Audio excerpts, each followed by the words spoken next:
Hey guys, 320 Industries again. So today we're going to be doing the timing belt on the Euro 323 here. This is a 1980. It will be very similar to doing an E30 timing belt as well on the M20 engine. The only difference is that this car has a distributor that is tucked in. So that's the only difference that you'll really see here, is that we don't have to remove a distributor off the front of the engine. First, we're going to go ahead and remove the electron power unit, aka your battery. Next, we're going to go ahead and drain the radiator. Get all the coolant out of it. Please do drain it into a container and dispose of it properly, not just on the ground. Thank you. Next, we're going to go ahead and remove the radiator. Oh, look, it wanted to pedal a little bit too.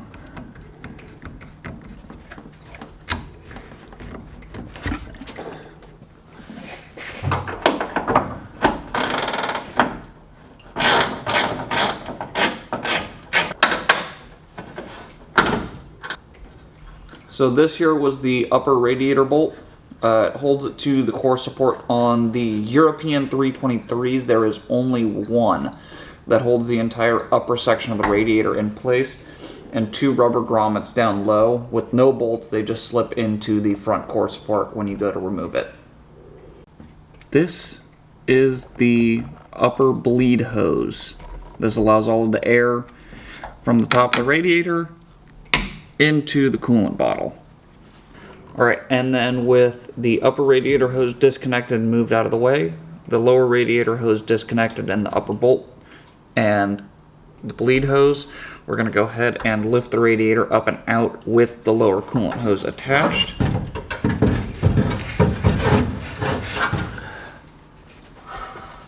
So next we're going to go ahead and remove the fan clutch off of the front of the water pump on this car. On the European 323s, they're a little weird. They actually have a bolt in the very front that goes all the way through into the water pump drive.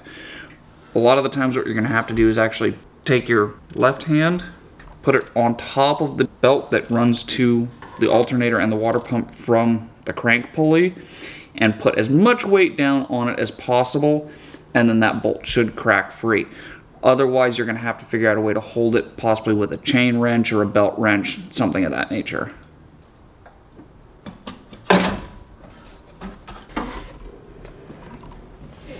Next, we're going to go ahead and remove the water pump crossover hose because it does block in front of the upper timing cog.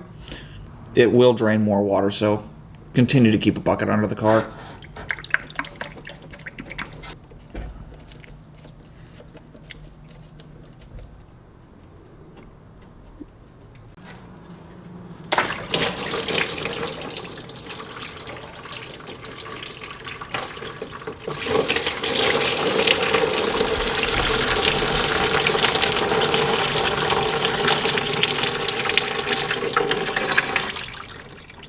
Alright, next we're going to go ahead and remove the alternator tensioning bracket here, the belt, and the water pump pulley.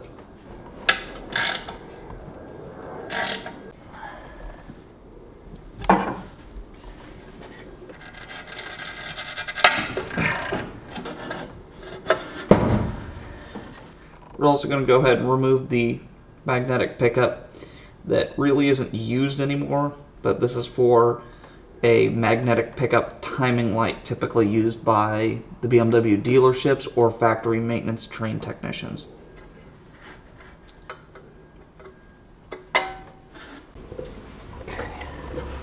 Ready. Next, we're going to go ahead and remove the water pump pulley so it's out of our way.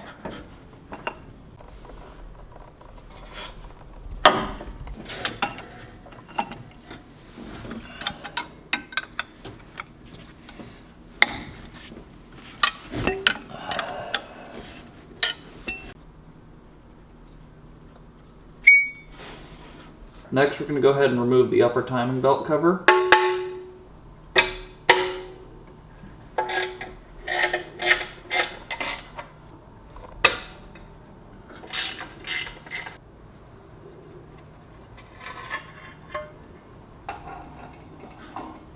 We're going to go ahead and remove the large bolt that holds the crank pulley in place so that way we can remove it out of the way and remove the lower timing cover section.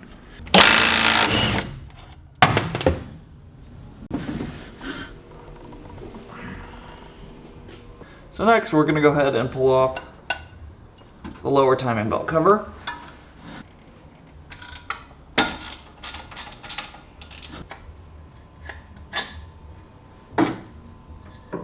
And now we have our timing belt exposed. Alrighty guys, just a quick tip. On these engines, you really don't have to put them at top dead center to do this. You just have to make sure that you don't move either the crank or the cam at all. Pretty easy, you just take it off, detension it, and slide the belt off, slide the new one on, and retension it. You just want to make sure you have all of the belt slack on the tensioner side of the belt. What I mean by putting the slack on the tensioner side of the belt is this is the tensioner here, this pulley, idler, and then this is the tensioner side of the timing belt here. So you want the slack of the belt on that side and not on this side, because if the slack is on this side, when you do tension it, it's going to go ahead and rotate the cam gear or the crank down here off. It'll be about 1 tooth off, and even then it's still a little bit difficult to make it pop off, but make sure you put the slack on this side of the belt when you put the new belt on. And also when you, before you take it off, give this a good little pull, or make sure the slack is on that side.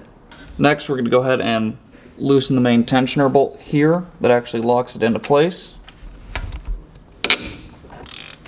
Next we're going to go ahead and remove the standoff here that holds the lower timing cover in place, as well as the alternator tensioning bracket.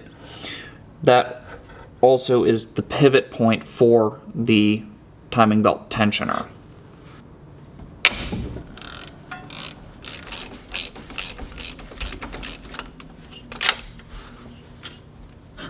Next we're going to go ahead and pull the timing belt off of the tensioner pulley, off the cam gear. That's going to fall down and out. Remove that out of the way. And then the timing belt will slide off around here and from around the lower crank pulley, or cog, because it is a notched timing belt. First we're going to go ahead and install the tensioner with the standoff bolt on the bottom side. Just going to roll it out of the way. The spring and pin goes in. Then we'll push it in. And attach the bolt onto it. So once we install the tensioner, we can actually lock the tensioner at full lock in one direction to keep it from tensioning the belt when we go to slide it on. So that way the belt can slide on and then we can tension the belt later on. Just use a pry bar or your fingers. You can actually push it pretty easily out of the way against the spring tension. Next we're going to go ahead and install the brand new timing belt. We're going to start by looping it around the crank pulley, and then also around the distributor drive gear. Then we're going to pull it around the tensioner, and then keep tension on this side, and then just slide it onto the cam pulley.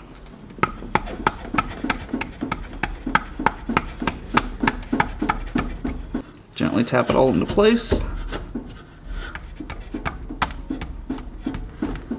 And then we have a timing belt in place. Next, we're going to go ahead and tension the timing belt. We're going to loosen the top bolt here. Give a little bit of a pull. Make sure it's all the way over. Tighten that bolt back down. Then we'll go ahead and tighten up the pivot point bolt.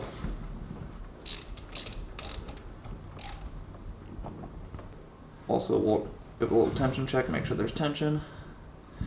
Good. Once that bolt is tightened up, then everything just goes back together the same way it came apart. And cool, montage time.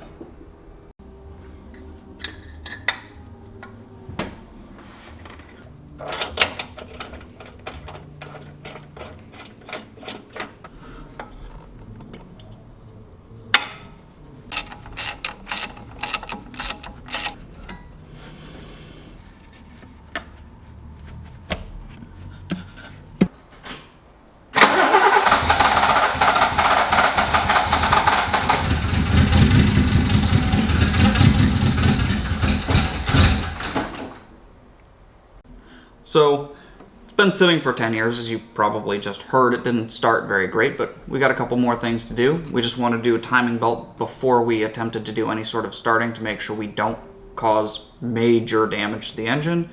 And as you can tell, it'll probably start here pretty soon. But we've got to work on some CIS injection tuning, some fuel injection stuff, probably timing adjustment, and double check everything, and she'll be back on the road. Thank you from 320 Industries, guys. Have a great day.